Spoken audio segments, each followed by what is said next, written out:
Hello my dear friends, you're in the Military Summary channel, and today we will discuss the situation in Ukraine on the 26th of March of 2024.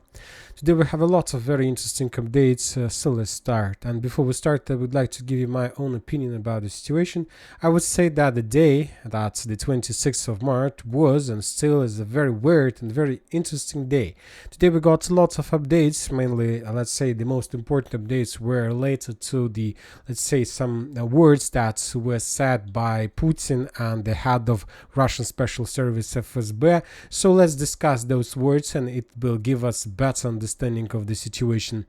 And today, for example, the Security Council Secretary Patrushev said that Ukraine was behind the terrorist attack in Crocus.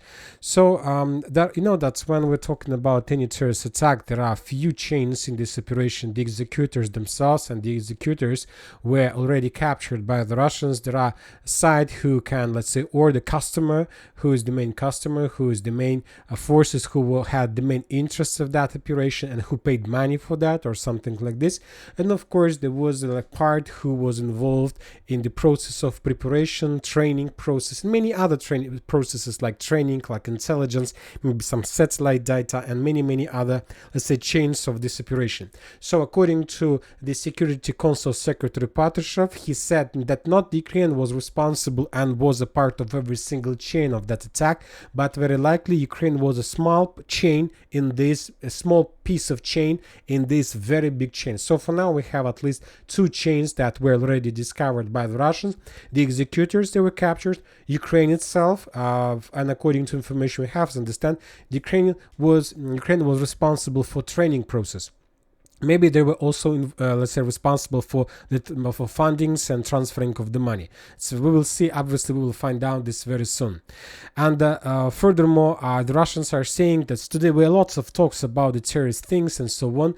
And also today, the head director of FSB, Bortnikov, said that the head of, let's say, main intelligence directorate of intelligence, Budanov, is a legal target for the Russian armed forces, like everyone who commits crimes against Russia. Other important statements: the terrorist attack was prepared by Islamic radicals, and the Ukrainian special services are also contributed to everything.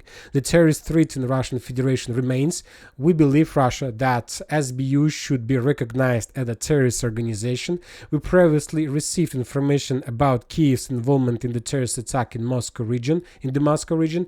The order of the terrorist attack in Crocus has not been identified. Ukraine trained militants in the Middle East. He was talking about the terrorist. The terrorist attack in Crocus was needed by Western intelligence services in Ukraine in order to shake up the situation and create panic in society in Russia. The information transmitted by Washington about the preparation of a terrorist attack was of a general nature, and Russian intelligence services responded to it. So those were the words of the director of FSB, Bortnikov. We have the reports of Patrushev that the Ukraine was behind that attack, and of course we have the words of Putin. Putin talked a lot as well. And he was saying the following. First of all, he told us that it is necessary to recognize SBU as a terrorist organization. Maybe you are not familiar with this SBU organization.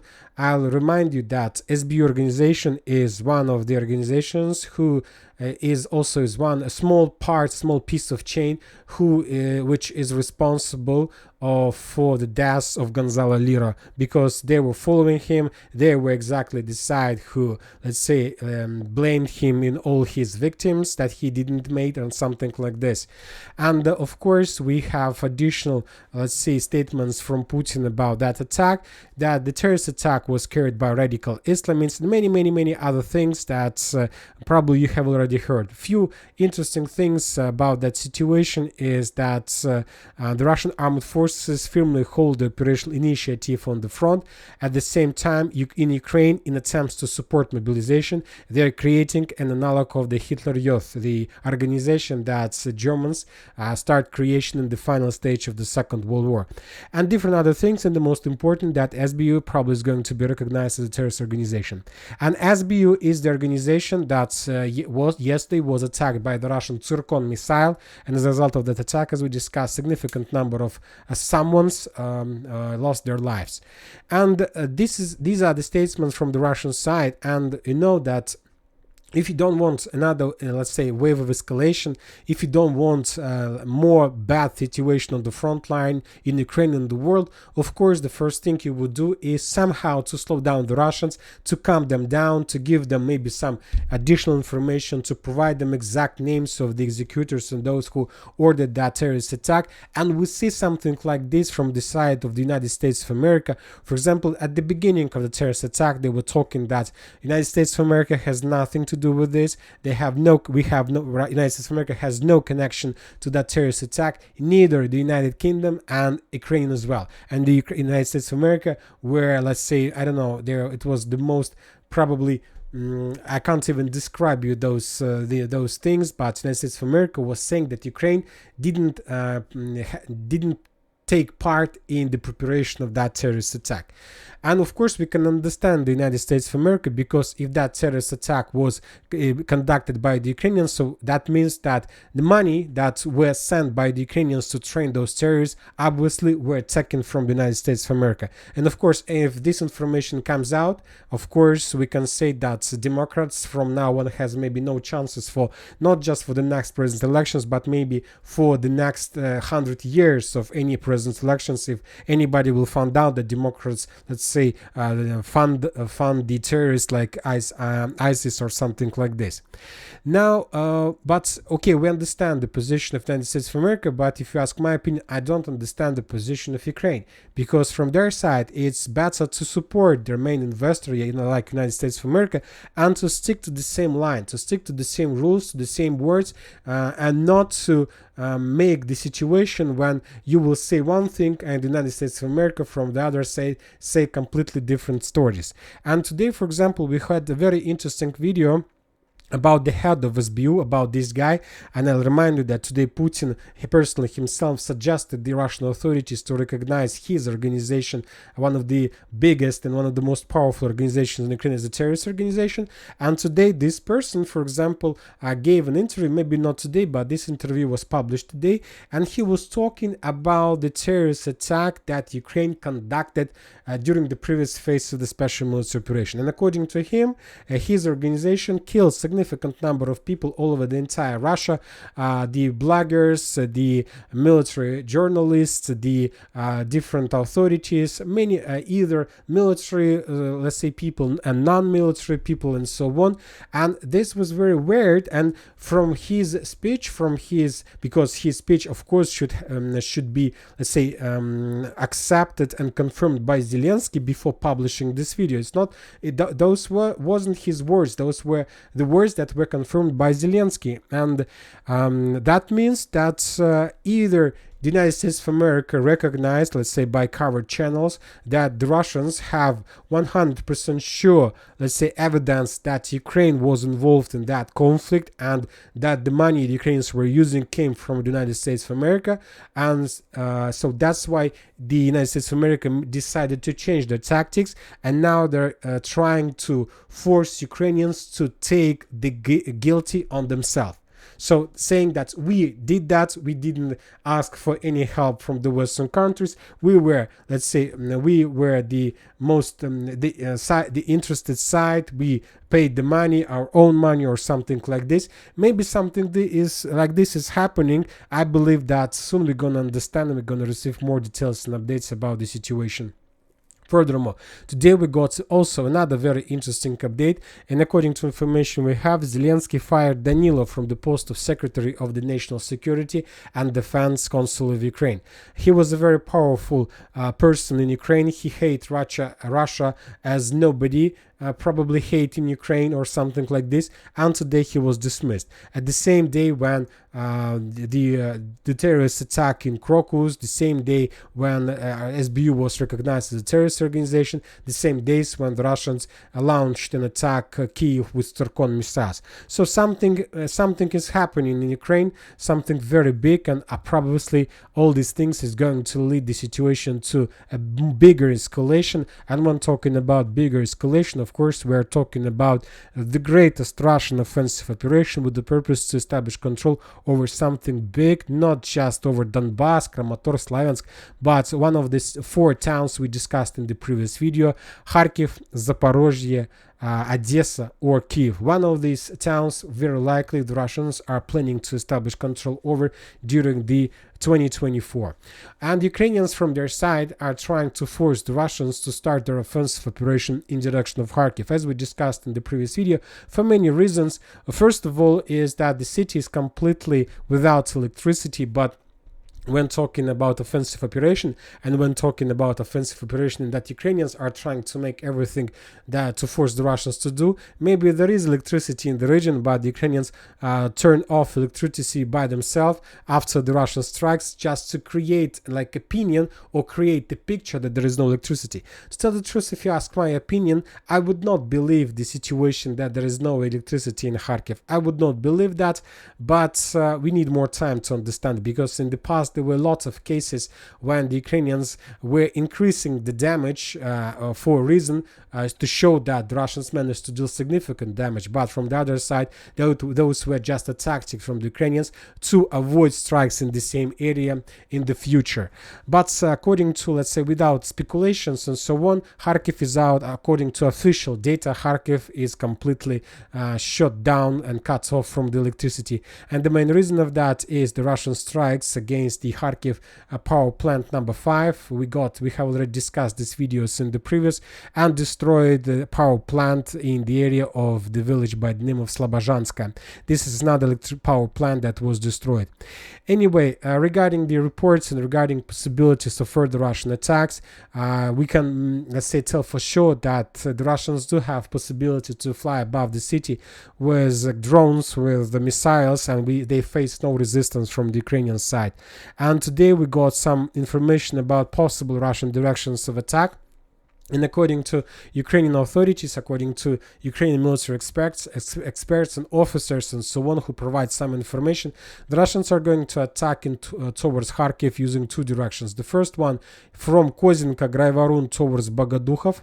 Bogodukhov is the town that located on the railways that connects Sumy. That connects, let's call it like this, Kiev, then Sumy, and after Sumy, Kharkiv. So according to the Ukrainians, the Russians are planning to attack in this area because there is the shortest distance between the border and the city itself, just 24 kilometers. And according to the Ukrainians, this is the shortest way how to cut the road, maybe. And after the Russians will force the Ukrainians to fall back. And from this area, according to the Ukrainians, the Russians are trying or have some plans to establish fire control over the second railways that goes through Vysokopolye, Kovany, these railways that goes from Kharkiv then to Pavlograd and then further to, let's say, Kiev and to the Dnipro River. So by this attack, according to the Ukrainians, the Russians want to semi-encircle Kharkiv from the west. Also, according to the Ukrainians, the Russians are planning to attack. The second line of attack is going to take place from Vovchansk to the south in direction of, let's say, Chuguyev along the Pechenegi water reservoir. And also we have reports that there is no electricity in Vovchansk. This absence of electricity led to the situation absence of water in the hydrants and fire hydrants. So that's why the local services can't, let's say, fire out the situation and due to the critical situation with electricity. So once again, I'll give you my opinion that, of course, the Russians consider Kharkiv as the Russian city, not just Russia. It's like, according to the Russians, it's maybe more Russian city than any other city on the territory of Russian Federation. So Russian city, they consider the city. And from this perspective, of course, the Russians have some tactical goal or strategical goal to capture the territory, and from many perspectives and so on. But if you ask my opinion to compare Kharkiv, let's say, with Zaporozhye or Kharkiv with Odessa, I would say that for Russia, it's better to attack Zaporozhye or Odessa, because these 2 cities have some value, big value in comparison with Kharkiv. For example, Zaporozhye have lots of power plants in the area. Zaporozhye, let's say, is a part of Zaporozhye region region, which is also a part of strategical goal for the Russians to establish complete control over the region. And furthermore, by taking Zaporozhye, the Russians will cut the supply roads that goes from eastern Ukraine to the western Ukraine. The Russians will obtain a foothold on both sides of Dnipro River. They will solve the issue, let's say, if they want to, for further offensive operation. Furthermore, the Russians, if they capture Zaporozhye, will be able to start restoring the, let's say, Kakhovka water reservoir and reservoirs further to the south. Odessa also has a lot of strategical goals, meanings for the Russians. Like also the Russians consider Odessa as a Russian town, maybe even more Russian than Kharkiv itself. By taking Odessa, the Russians will be able to also, to cut Ukraine from the Black Sea and to completely collapse the Ukrainian trade. There is a blockade from the Poland border. By taking Odessa, Russia will establish complete blockade from the south of Ukraine. Furthermore, the situation with the energy electricity supply in Odessa is the same as the situation in Kharkiv and as the situation in Zaporozhye. So, as we discussed in the previous videos, 3 towns on the south, Odessa, Zaporozhye and Kharkiv, are almost in the same conditions. But when talking about the Russians currently haven't shown us the real destination of their attack. Whether they're going to attack Kharkiv, Odessa or Zaporozhye, nobody knows. Nobody knows this information, and we can make just some speculations and projections about this. But we see that the Russians are preparing actions in every single town, and they're doing the same things. Cutting off from electricity, destroying positions with missiles, suppressing air defense, and all these towns have a very important strategical national meaning for Russia. But Ukrainians understand that for them, if it's to be that they will lose some territory, of course, for the Ukrainians, it's better to lose Kharkiv, because Kharkiv for now is the, let's say, this town's bankrupt city. It's a bankrupt city with significant number of population, without electricity, without business, without money, without production, without anything. And you need always to invest money to support the level of life. And you know that the majority of population probably is already pro-Russian, and many other factors place that for them, for the Ukrainians, it's better if the Russians attack Kharkiv than to attack Odessa or Zaporozhye, because if Ukraine lose Zaporozhye or Odessa, Ukraine first of all will lose asset that gives Ukraine at least more or less important profit, not just about talking about money, but some benefit positions, benefits features or something like this. And Kharkiv is completely the city that brings just the losses. So that's why the Ukrainians, by all these media things, try to think us, first of all, to think people on the ground, to force the Russians to think the same way, that for them it's better to attack Kharkiv because of many reasons. But we understand that, of course, Russia will lose significant number of soldiers and manpower during this attack. It's a war, of course. So even some sources are saying that the Ukrainians understand that they're going to lose the territory, but they're trying to, let's say, deal so much damage and to force the Russians to stop at least for a year or the second one until maybe some situation will be resolved in Washington or somewhere else who can give Ukrainians additional money or even to send forces on the ground. Of course, let's finish with the speculation. We'll see what is going to be next. But obviously, after all these terrorist recognition things, something big is going to happen. Now let's move to the situation on the ground. We have a lot of very interesting updates, let's say, on Avdiivka direction. As we discussed in the previous videos, the Russians continue moving and continue expanding their positions and area of their control to the west of Tonenka and Severne. The Russians are pushing, the Ukrainians are falling back without proper support and supply with munition, artillery and different types of weapon. For now, we see that the Russians are facing almost no resistance from the Ukrainian side in any of these directions. So we'll see how they're going to move further. But anyway, we're going to see the clashes very soon on the line Peromaiska, Nitайлова, Yasnobrodovskaya, Numanskaya. We have additional report that the Russians entered Orlovka from the south and that there are heavy clashes in the village already, that the Russians somehow managed to cross Durna River and to force the Ukrainians to fight there. From the other side, we see reports that the Russians still haven't managed to resolve the issue with Berdichi. According to some mappers, The Russians have already established control over this territory, but the Russians still haven't managed to bypass further to the central and to the western part. We have additional videos of Russian attacks in the area when they were bombing and attacking the Ukrainian positions, but without any changes on the ground in the central part. So we'll see what is going to be next. The Ukrainians from their side continue attacking and destroying the reinforcements of the Russian forces that the Russians sent every single day, wave by wave, infantry without armored vehicles. Mainly, if we take a look at the video, there are just infantry without any armored support due to the critical, difficult, let's say, positions and very close to the line of combat contact and very big amount of FPV drones. On the western part, we see at least 2 artillery systems of armored forces of Ukraine were destroyed by the Russian counter-artillery duels fire. So on that video, the Howitzer 2S3 was destroyed, and on this area, on these videos, you can see the Russians destroyed probably maybe the 20 or the 30 Howitzer. On the southern part, in the area of Marinka, the Russians also renewed their offensive. They continue pushing. In Krasnogorovka, we see another anti-tank position was destroyed in the southeastern part of the village. So the Russians continue clearing operation to secure the triangle between the railways and southern part of Krasnogorovka and the coal mine, and then they're going to make another attempt to attack. To the west, in the area of Maximilianovka, the Russians are bombing this area heavily with FABs, and very likely the Russians will renew their offensive to this direction, and they're going to do this very soon. But for now, the Ukrainians still hold their positions. Novomikhailovka, we have activity from the Russian side. From the southern part, additional TOS flamethrower system arrived in the area. The Russians continue clearing the situation between Salotka and Vadiana with the purpose to increase the foothold at least to the north, to establish at least something like this. This will allow the Russians to increase the pressure and to stretch the limited Ukrainian forces in the area. And from these positions, the Russians even have possibility to start bombing Konstantinovka with the tanks. So the Russians continue offensive on this direction as well.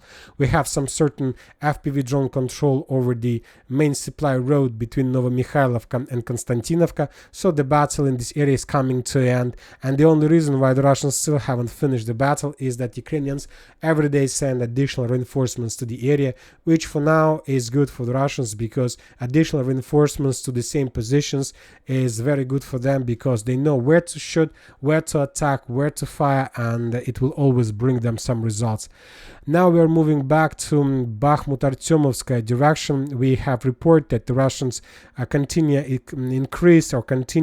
developing of their foothold on the, let's say, southern part of Bogdanovka and on the northeastern part of Chasov. Now the Russians are trying to improve their positions there to collect the critical mass, and then from this direction the Russian will increase, and they have already increased the pressure to Bogdanovka.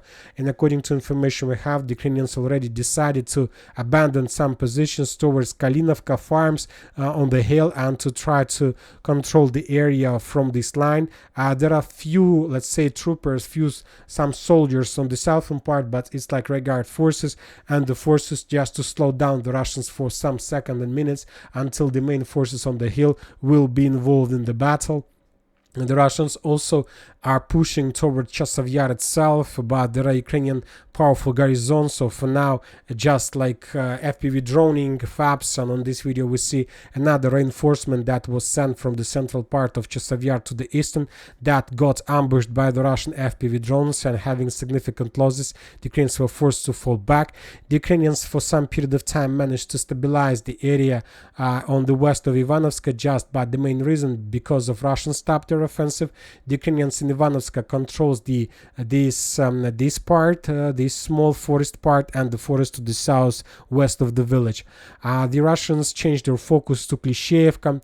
According to some sources, the Russians started movements along the railways towards Andreevka. The previous waves of attacks from Adradovka to the railways were repelled by the Ukrainians, and the Russians, having significant losses, were forced to fall back for regrouping. The Russians were bombing during the day Klishevka itself with the different types of weapon. On this video we can see the Ukrainians tried to evacuate soldiers but got under artillery fire and were forced to fall back without evacuating the wounded soldiers. On this video we can see just FPV droning of the Ukrainian positions inside of the town.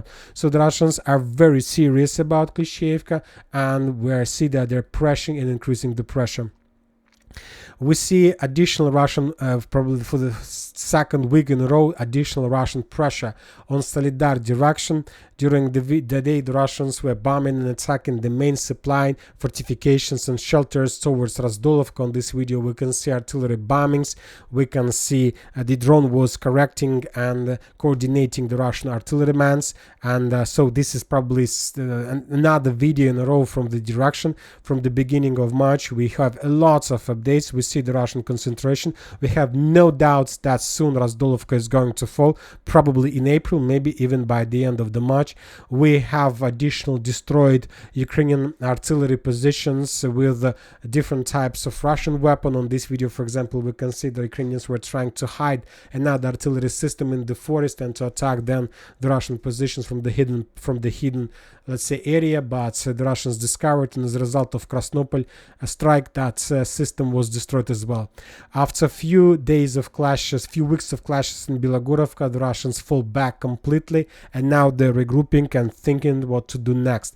At Terny, we have lots of very interesting updates, including the Russian progress on the northern part of this foothold. Now the Russians have the front line of 2.5 kilometers, which is enough to attack Terny at least from 4 directions along every single, let's say, side of the tree lines in this area. This is the first 2 areas of attacks. This should be the second 2 areas of attacks, and today we start receiving very interesting videos for the first time from inside of Terny. On this video, for example, we can see the Ukrainians from the other side of Zherebets River were filming and making video of how the Russians were bombing the Ukrainian positions in Terny with TOS flamethrower systems, which means that the Russians are very close to the village, let's say in few kilometers, and maybe and very likely that these flamethrower strikes were some kind of a part of artillery preparation before further Russian attempt to attack, before further Russian offensive operation inside of the village itself. So we can say that very likely, even maybe when you see the video or while watching the video, very likely we will receive information about the first clashes inside of Terny, or maybe the first updates of Russian control inside of the area. We haven't received almost anything from the north and Kupiansk direction, so that's why we're gonna bypass it and we're gonna move back to South Donetsk. We haven't received anything. Zaporozhye as well, nothing important, nothing interesting, and nothing important, nothing interesting from Kherson direction. So the stable situation. The only thing we got from the Ukrainian side is JDAM. Probably for the first time for the previous months we received this type of weapon. Maybe it wasn't even JDAM, but maybe it was artillery against some MO depot with the secondary detonation.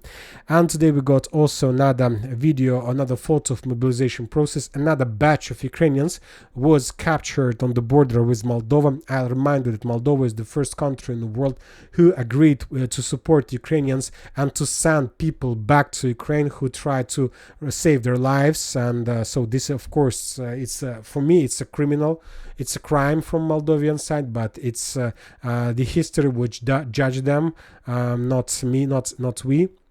So these guys were captured, and very likely they have already been sent to some training centers, and very soon they will find themselves somewhere in the area of Avdiivka, or maybe in Belgorod, or defending Kharkiv or something like this. And that's it for today. Military Summary channel reminds to condemn any violence in the world. Thank you for watching. Subscribe to my channel, put your likes, join my Patreon, and have a good day. Bye bye.